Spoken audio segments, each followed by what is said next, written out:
Hello and welcome to the All Rookie Podcast. Today we have a very special episode with my main man, David Williams. It's only right that we're back again to talk hoops and more specifically rookies. How you doing today, David? Man, I'm doing good. Listen, I'm slightly disappointed. We're what a little bit less than a month away, a little bit over a month, but I don't know. I don't feel like doing that math. We're not far from the draft, and this is the first time I've been on this draft season, man. Like we got to make this more frequent. Right, we got to do better. We got to do better. It's been a lot Yes, going on sir. this off season, and it's like you said, it's like a month and a day away. It's sneaking up on us, but we're going to be coming in hot and heavy with more episodes. And today, we're going to talk about probably the five most interesting prospects in David Williams' mind. We're gonna go with that. David Williams used to host Sports Ethos Grizzlies. But he will have some exciting big things happening in the future. I don't know if you want us to talk about that now or we can get straight into it. Man, yeah, there's not a ton to talk about just yet. I've got a few things in the works, and I'm talking to a couple different people about some stuff. And I've bounced around. I went on with Steven and Corbin on the Bird Rights podcast and talked about the Grizzlies all season and what I would like to see them do. And we're doing a full on mock off season that's coming up in June. I think that we're supposed to get together like a pretty good sized group of us early June. So keep an eye out for that. I think that Steven's going to release that over there on the Bird Rights feed. So that's the biggest thing that's coming up right now. But definitely going to get back into podcasting. Not sure which direction I'm going with that just yet. It's going to depend on how some things fall. For sure, for sure. Wherever you go, we know it's going to be great content because you had the Sports Ethos Grizzlies running like a smooth train. I don't know if that's a saying, but it works. We just making it up We're as just we go. making We good. We're good. it up. Okay, before we get into the four, let's go ahead and talk about Donovan Clingan a little bit. The Okay. big man who's projected to potentially go to the Grizzlies. He's highly regarded by ESPN and all the other talking heads. Me and you feel our own interesting perspective on him, but he's 7'2", 265 pounds, 13 points per game, 7.5 boards, 2.5 blocks. Is he the next Walker Kessler, Chet Holmgren, like these guys are saying he is? What do you feel about Donovan Clingan? I think a lot of Grizzlies fans like him and they're hoping and praying that he's going to be there at 9. But there have been a lot of talks that he's not going to be on the board. The Rockets are somebody at 3 that they're talking about. He may go to Washington, really, like after trading Daniel Gafford away. They don't really have a big man, so like it would be smart for them to go out and get him. Yeah, I say smart. I don't know that I agree that it would be smart for them to go out and get him. I, I'm I guess I said I'm not a huge fan of him. I don't want him on the Grizzlies. Like as somebody that has covered the Grizzlies, Grizzlies fans have fallen in love with the need to fill the center position, Yeah. and they think that the draft is the only way that you can do that. And my issue with that mindset is if you're a serious contending team, you do not go into the season banking on the fact that a rookie is going to be able to play at a high enough level to win you a championship. Is it possible for that to happen? It absolutely is. We saw Brown for the Nuggets. He played, 13, 15 minutes a game last year when they won the title, Christian Brown. And then Derek Lively is playing absolutely insane right now for Dallas. But going back to my point, Brown earned those minutes. Denver was not banking on him being able to come in and contribute. They drafted him because they thought he was a good player, but they had other players. in that role, and he just ended up beating them out and getting those minutes. And then Lively, Dallas did kind of go into the season with him being their starting center, but they hedged their bets at the trade deadline and went out and got Gafford. They went out and got PJ Washington. They done stuff to strengthen up that roster. And you can't go out and get a guy like Donovan Clingan if you're the Grizzlies and expect him to start right next to Jaren Jackson and then expect him when it comes playoff time to play at a high enough level that your team is going to be competing for a championship. So Klingon has some tools where it's completely possible that he ends up being a good NBA player. I'm concerned he's had foot injuries. A 7-footer with foot injuries is scary. That's something that may be reoccurring. It hasn't necessarily been for him at this point in his career, but that's something that worries me. And there are too many good wings in this draft that I'm just like, they can go out and trade for a veteran center that's going to be able to play for them in the playoffs and draft one of these wings that have incredible upside. Isn't that ironic? You sound like me, worried about big man feet injuries, and now I'm not worried about that with Klingon. But I think Klingon will be a good player for teams. I just don't see him as a lottery player, in my opinion. I think he will do better on a good team. So Memphis fits that criteria. But yeah, I think teams are getting spoiled by Derek Lively. Because the way he's making an impact. If Klingon is that guy, I can see him making an impact. Just like Walker Kessler, he made an impact even though Utah was not very successful because they're not trying to be. But for me, I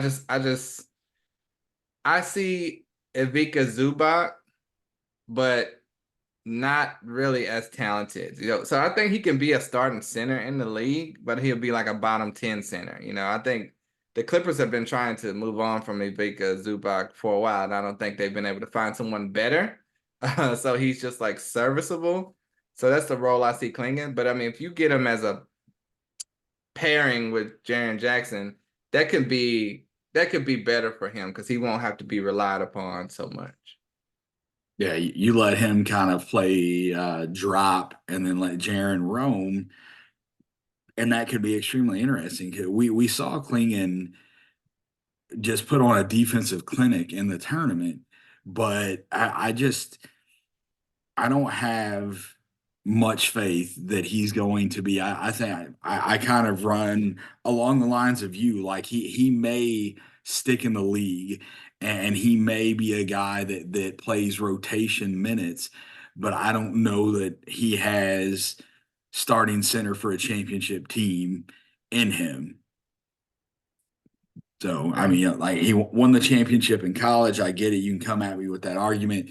You can talk about that. There are a lot of good things that he does. Like I don't want to like I'm not completely crapping on him, but it's just there are too many question marks for me. And at pick number 9, you look at Ron Holland, Cody Williams. Cody Williams, like he is not.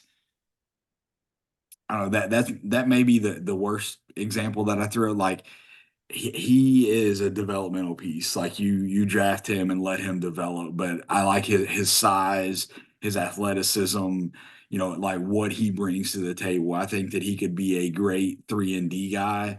And the Grizzlies have 3 really good offensive players. They need to build around those pieces. Um, yeah, it's I don't know. There are much better wings available than bigs, and I've always been don't worry about need, draft the best player Best available player. and figure out the rest later. That when you draft for need, you end up drafting a guy earlier than you should or in a spot that you shouldn't, and more often than not, it just doesn't work out. Good point. All good points. But speaking of centers, as you said, they're not as good as the wings. But how do you feel about DaRon Holmes. He's 6'10", 220 pounds, average almost a double-double, 20 points, 8.5 boards, 2 blocks per game. He's a solid three-point shooter, 38.5% from three. How do you feel about DaRon Holmes? I like him. He's put on some weight. So right now, Tankathon's showing him at 236 pounds, Okay. which I like. So 6'10", 220 is a little bit light. Yeah. 6'10", 236. Putting that on that brings him in around Rashawn Holmes, Daniel Gafford size, and that's that extra 15, 16 pounds makes a difference because the NBA is a lot more physical, specifically than the league that he played in. But he is a guy that I really like. I He's not a guy that like you didn't have me on here to talk about the Grizzlies, but my mindset is I cover the Grizzlies for 5+ seasons, and it's a possibility that I'm going to continue to do that in a different aspect. But I really like him. I think that if I'm at 9 and I have to choose between Holmes and Klingon, I would take Holmes. Yeah. Like just I you look at projections, he's not there. Like he's nowhere near there. But between those two guys, I have more faith that Holmes is going to be a good NBA player than I do Klingon. That's interesting. I have Klingon at 22, so that's the lowest anybody has him. I got DaRon Holmes around 26, so they're right there to me. Yeah. But I mean, yeah, that's fair. That like there are, I think offensively, Holmes is a better player. for sure. And I think like rim protection wise, it's pretty equal. Um, but overall, defensively, like just the impact that Klingon made on that championship game, the NCAA championship game, like they're it's man, I don't know. I maybe about like defensively Klingon has the advantage, but I think that it's not by a ton. Like Holmes is a good defender. I think that he's going to be, not that he's going to be out there on the perimeter switching on the guards or anything like that. He doesn't have the foot speed for that, but he uses the size and that length very well whenever it comes to the defensive end of the floor. And that is something, like he has a 34-inch vertical. So getting up and down the floor, running with guys that, like Ja Moran or if Desmond Bain is running the point, like Holmes is a guy that's going to be able to keep up with them a little bit better, I think, Yeah. than Klingon.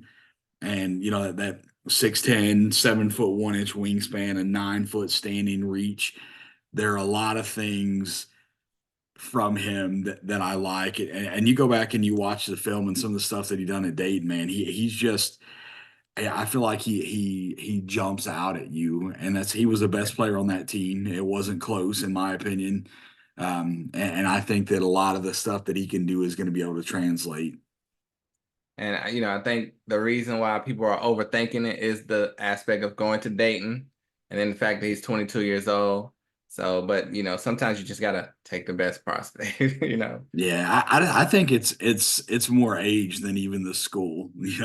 Like 22 when you're drafting at 22, that just 22 is not by any stretch of the imagination old, but when you're Right. drafting somebody, a lot of these teams they're wanting to get the younger guys, and I think that that's probably the only thing that's keeping Duron Holmes outside of the lottery because there's nobody that I see in the lottery like past maybe the top 2 or 3 guys that there's nobody in the lottery that you're going to tell me that is just head and shoulders better than Duron Holmes. And maybe not even like I mm, I think Sar should probably be the clear cut number one. And Atlanta's probably going to throw a curveball. And then after that, as far as tools, I think you can compare Holmes with any of them. I think that Sar is probably head and shoulders better.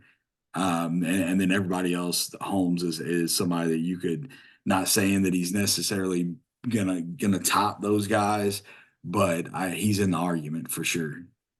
That's high praise right there for Deron Holmes. Okay, speaking of young guys, since we're talking about age, let's go into one of the most polarizing prospects in this draft class, Bronny James. You know the name. I'm not going to call him LeBron James Jr. like some people have been calling him, but he is the 6'2" slash guard from USC. He did not have the best season at USC at all, with 5 points, 3 boards, 2 assists, 1 steal per game. Shot 48% from the field, 27% from three, all numbers that you don't want to see when you're going into a draft class. 19 minutes per game. How do you feel about Bronny James? We kind of had an argument about him earlier in the offseason. And, I said, when I dig into this tape, we're going to go at it. So let's hear your thoughts on Bronny James. Man, so there's a lot of stuff that's being thrown around with Bronny James. I've seen nepotism get thrown out there. Oh, he's only getting this opportunity because he's LeBron's son. And I don't know, like, I don't know if you were on that page or not, but I've seen multiple people, kind of have that argument. And you just go back and look what he played at Sierra Canyon, and he was never the best player on his team at Sierra Canyon, which is fine. Sierra Canyon is always loaded. Amari Bailey, he played with Amari there. Amari he's on the roster for the Charlotte Hornets. He's played with multiple NBA players throughout his high school career, playing for Sierra Canyon. July 25th, 2023, he has the heart issue. The cardiac goes into cardiac arrest, ends up in the ICU. Then we don't know, like, is he going to be able to play? Is he not? He gets cleared and he's able to play at USC, and he's not the best player on that USC team. And I don't think that anybody expected him to be the best player on that USC team. But the thing that I like from him, 6'3", he's got a massive plus wingspan. 6'7" and a quarter was his measurement at the combine. So 6'3" with a 6'7" wingspan. If you want to talk about guards in the league that are 6'3" with a wingspan that big, you're looking at guys like Marcus Smart, DeAnthony Melton, Lou Dort, Chris Dunn. Cason Wallace is a young guy. He doesn't have a big resume. But the other four guys on that list that I just named off are all really good and or elite defenders. So do I think Bronny James is going to come in and be the offensive juggernaut that LeBron is? Absolutely not. But like if you're going into this, if you are taking him on name value and you're expecting what his dad is, you're going to be disappointed. But can he come in and play a role, being 6'3" with a plus wingspan, and just be that defensive guy that is able to attack whenever he has the ball and has the opportunity and knock down threes? And I think the answer to that question is yes. Is he a first round talent? No, I don't think he is that. But I do think that his entire career, he's had to play a role. At Sierra Canyon, he was never the best player on his team, so he played a role. At USC, he was not the best player on his team. He played a role. And he does kind of have a step up. LeBron understands that to play in this league and stick in this league, you have to understand your role and be a star in your role. Obviously, LeBron is one of the best players to ever lace him up. So his role was to go out there and dominate. But with his knowledge of the league and him able to instill that in his son, I think that that's going to give Bronny some of the stuff that he's going to need in order to stick in the league. He's got quick hands. Look at his high school stats before the cardiac arrest. He 14 points, 6 rebounds, 2 assists, 1.7 steals is what he was averaging. And like, those don't blow you away. Like, I get that, but through the microscope, or like looking at it of he's not the best player on the team, those are good numbers for a role player. If you got a guy on your team that's there to play defense and rebound the basketball and knock down shots, 14, 6, and 1.7 steals a game, those are solid numbers. we talk about his shooting. I know that because I'm talking about him being a 3-and-D guy, and you look at his numbers at USC. Talk about that. Look, it's awful. Like there's no, you can't spin that around. You're putting lipstick on a pig if you try and make an excuse for the way that he shot the ball at USC. At the combine, he was the second best movement shooter there. He knocked down 70%, 76% of his shots, 76% of his movement shots. As a guy that would be a 3-and-D player, that's the kind of stuff that you want to see. He needs to be able to knock those shots down moving without the ball. Okay, David. Okay, we see you left Sports Ethos. I know. I think you might be on the clutch payroll right now. You know? Ah, But eh, okay, you don't see him as a first round talent, right? Or do you? no, no, no. I said that. I don't think he's a first round pick. Okay. Because in my mind, all those things you're saying could potentially come true, but I think he definitely should go back to school. I think I don't think he's solely here because he's LeBron James' son, but I think it's definitely helping him. If he Yeah. was, Robert James, he would have to go back to school another year. I believe he wouldn't be getting this much attention. All those things you're saying about his defensive potential uh could definitely happen. But from what I heard, he measured 6'1" with no shoes, so that would make him 6'2", right? 6'1.5". I can Okay, pull it so up. close Yeah, I to think it six was. three then. Yeah, when he puts the shoes on, he's gonna be Because 6'3". Let's see. that Yeah, that six in, 6'1.5" with no yeah. shoes. Okay, so it's just he's not gonna come in and be a point guard, so he's gonna be an off-ball, undersized off-ball player, and we see that's not really working out for most teams. Like Trey, DeJounte, Garland, and Bro, the New York Knicks were one game away from the Eastern Conference Finals with 4 out of their 5 players being 6'4" or shorter. I ain't yeah, hearing that. I ain't that's an hearing it. anomaly. That's an anomaly. Most teams with two smaller guards are not, functioning well. And these are teams with two all-star type point guards, shooting guards. But if Bronny James was 6'6" and this was his game, I would be all in. I'd say he's a first round pick. But being the size he is, that worries me. And I think it's a lot of projecting with him. He thinks he can play great defense. He thinks he can be a shutdown player. But I mean, we have to see it. He's done well at USC, but he still only played 19 minutes per game. He was not an essential player on that team. I guess we want to give him some slack because he did have the cardiac arrest. We don't know how that affected his season. If that never happened, maybe he plays 30 minutes a game and he's able to show more. But I think his shooting, he shot 27% from three. I think that does have potential to get better. Like you said, the combine, he shot well. I think in the game, though, he did not shoot well. But, it's a work in progress. He has all the tools at his dispense to get better at that. Very athletic, moves his feet well. But to me, I have him ranked in the 60s, so that would be undrafted. But I think he will be drafted. All the publicities he's getting, I heard his team said they were not accepting a two-way contract, so that's going to be very interesting if a team brings him in. I doubt they will draft him just to get LeBron there. So I don't think that would happen. But he like I said, he's the most polarizing player in this draft, and he's gonna be a second round pick more than likely. Yeah, I think that he definitely gets drafted. And I just There's a lot of I'm good players in this draft class.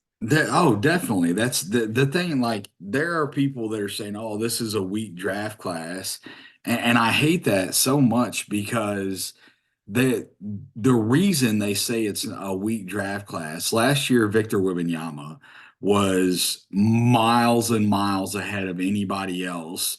Whenever you're talking top of the draft, Wembanyama was one, and that was that. And then behind Wembanyama, you had Scoot Henderson and Brandon Miller. Like you had guys that could be number ones if Wembanyama was not there. And this year you have Sar, who may or may not go number one. And then I butcher his name. Is it Riziker? Ricochet. Yeah, I knew it was. Yeah, I know I was going to butcher. So, like, he's another one that they're talking about going one. But in any other draft class, those guys would not go one. And so the top of this draft is not loaded, Right. but there are a lot of talented players in this draft. The depth in this draft, there are a lot of guys that are going to get drafted. They're going to be good and are excellent role players in this league. Maybe there's not six all-stars in this draft, but if you get 15, 16, 17 guys out of this draft that are long-term elite role players in the league, and I think that that is a possibility for sure. Like, you're doing good. You look at 58 to 60 guys get drafted every year in the league, and a lot of them are gone within a Yeah. few years. And so the draft is it's a gamble. No matter there's no guarantee. You can look at guys, and you and I have had plenty of discussions, and it's like, oh, this dude's gonna stick, and then we get there, and the dude doesn't, and then there's guys who we never thought was going to stick, and then here they are, they're still in the league, they're sticking around playing and starting on good teams. Well, speaking of the depth in this draft class, there's a guy that you want to talk about from Kansas, 6'9" forward Johnny Furphy. Yeah, Average yeah. 9 points, 5 boards, 1 steal, 35.6% from three. How do you feel about the 19-year-old guard slash forward Johnny Furphy? So the numbers that you just mentioned are not impressive at all, right? 9 points a game, 36% from three. It's like, okay, why do you want to talk about this guy? So I want to talk about Johnny Furphy because go and look at the last 14 games of the season, at 12 to 14 range. The last 12 to 14 games of the season, Furphy was averaging 14 points, 7 rebounds, 57% from the field, and 44% from three while playing good defense. He's a guy that's long, like his wingspan. I think he was 6'7.5" without shoes, and his wingspan's like 6'8". So it's like, yeah, that is a plus wingspan. But when you're talking about the term, you don't discuss, oh, like a half inch is not a plus, right? That's not going to be a featured thing for him. But at 6'8", 6'9", with those long arms, he is going to be a guy that's going to be able to guard multiple positions, and he can shoot the cover off the ball, man. That 36% on the year sounds rough. Like, that's not a great percentage from three, It's pretty good. but yeah, like he struggled early. And then once he figured it out, he took off. And you saw him have those games where he was knocking down multiple threes, and he was knocking them down efficiently. And again, I talked about, there may not be any stars and or superstars in this draft, but I think that Furphy's a guy that you're going to see go somewhere. They're going to be super happy they drafted this kid because he's going to be a guy that can knock down. Like, if you have a ball dominant guard, let's say Scoot Henderson, right? Scoot's fantastic point guard, can get downhill, kind of do anything and everything that he wants. If he has a guy like Furphy out on the wing that he can kick it out to, it's going to be dangerous, man. Furphy is going to be a guy that can really shoot the ball at a high level in the NBA. And I do agree with that. I have him ranked 42nd right now because all of the things you're saying are correct, but there are like 6 or 7 guys that are similar to him. So it's depth in that area for this exact position. There's a lot of depth in a lot of things. There's a lot of 6'10", you know, Yeah, I mean, a lot of forward bigs type of and guy. Yeah, it's a lot of the same type of players in this draft. But yeah, watching Johnny Furphy's film, I saw he's a good shooter off the ball, great size, probably be a spot up shooter in the NBA. He could play the Kyle Korver, Danny Green role, and we know how important that is to playoff teams. So I think if he goes to a good team, it's gonna be a great fit. But a bad team, he could get lost in that shuffle. So and last but not least, let's talk about N'Faly Dante, the 6'11" big man from Oregon, averaged 17 points, 9 boards, almost 2 steals, and a complete 2 blocks per game. This is a guy I hadn't even had on my radar yet. He actually was next on my list to scout. I was like, who do you want to talk about? But Bale Dante from Oregon, and his film is pretty impressive. He can be. Is he your favorite sleeper for this draft? Yeah, how many boards have you seen this dude on? Yeah, Like no. in three I didn't games in even the see him on NC, ESPN's ranking. yeah, in 3 games in the NCAA tournament, and you can't base your entire process, like you can't just go off of the tournament. But in the tournament, 3 games, he averaged 25 points, 12 rebounds, and 4 combined defensive stats. He had a monster game, 28 and 20. It went into overtime against Creighton. Like he played insane in that game. The reason he's not on these draft boards, he's going to be 23 years old. Yeah. And he's had some injury issues. So there are a lot of concerns. But for a team that is competing, that needs depth, he's a guy that I like. He's a guy that I don't know that he'll get drafted. And honestly, like with all the boards, and I don't see him anywhere. ESPN, Tankathon, NBADraft.net, like all these places that you go and you look at that have draft boards, he's not on there. But he's a guy that I think can kind of like, I think he's going to stick in the league. I think that if he goes undrafted, he's going to get an opportunity somewhere, and he has the size, the physicality, the skill set to stick in the league. So I wanted to talk about him just to kind of shine some light on him, but you don't see him anywhere on any of the boards. It's just mind blowing to me. Some of these guys that you're seeing on the boards and he's not on there, it's just wild. And a lot of it goes back to the age. We talked about the age earlier with with Deron Holmes being a late first rounder. If Deron Holmes is 20 going on 21 instead of 21 going on 22, instead of seeing him in the mid 20s, he's going to be mid to late lottery.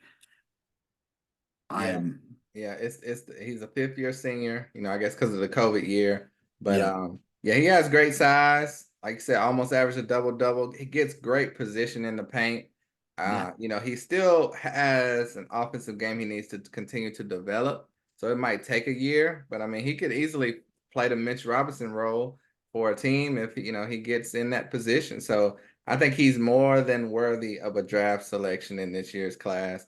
And so people are going to find out this class is, like we said earlier, a lot better than they thought. It's just, yeah, there's no guaranteed all-stars. You're just gonna have to dig a little bit, and that's why my rankings at the top are different than most of the consensus, because there's a lot of role players in the consensus top 10. And I reach for guys I think that can be all-stars. So but that being said, the number one pick you think should be Alex Sarr. yeah. That Is that because of the Hawks? Like, if it was a different team, would you pick somebody else? Or So I think Sarr's the best player in this draft, and I know like the Hawks have Capella, they have Okongwu, and that's why you may see them go a different route. But I think, I think Capella's out of the door. yeah, and I'm like I said I'd love to see the Grizzlies trade for a veteran big. Give me Clint Capella playing drop and Jaren Jackson roaming, like I'm here for it. The Grizzlies need somebody that can rebound the basketball and bang down low. Capella can do that, but like Capella out the door, you can start because of Sarr's ability to shoot the ball. You could play a Okongwu at the 5 and Sarr at the 4, and that's going to be an elite defensive front court if that's the way that the Hawks decide to go. I just have a feeling they're going to fumble it though. Well, there's a guy in this draft class that reminds me of Clint Capella, so you can keep your eye out on him, Eves Misi. Yeah, So, Baylor. Yep. that y'all might can I, find a way to get him if you can't get Capella. But yeah. yeah, David Williams, thank you so much for joining me. First of many to come. Tell everyone your Twitter where they can find you. Yeah, man. I'm on Twitter, like he says, X, whatever you want to call it these days, at NBA DWill21. And like I say, keep an eye out. There'll be plenty of things coming. Like we got that collab work going on with Stephen Bagel over at the Bird Rights podcast mock off season. That's going to be a lot of fun. That's going to be a lot of work, but I'm still looking forward to that. And then there'll definitely be another podcast coming. So I'm not sure that it's going to be Grizzlies related. That market is kind of flooded, so I'm looking into some other things, but it may very well be Grizzlies related. I had somebody reach out to me. So I don't know. The next couple weeks, next few weeks here, we're going to kind of talk and work on some things and go from there. The future is exciting. So everyone, like I said, join. Add David Williams on Twitter. Add me on Twitter at William is Bill. Follow the All Rookie podcast. And if David doesn't go anywhere else, I'm bringing him on here with me so we can fight about prospects all year long. Thank you, everyone, for listening. Until next time, we're out of here. Peace.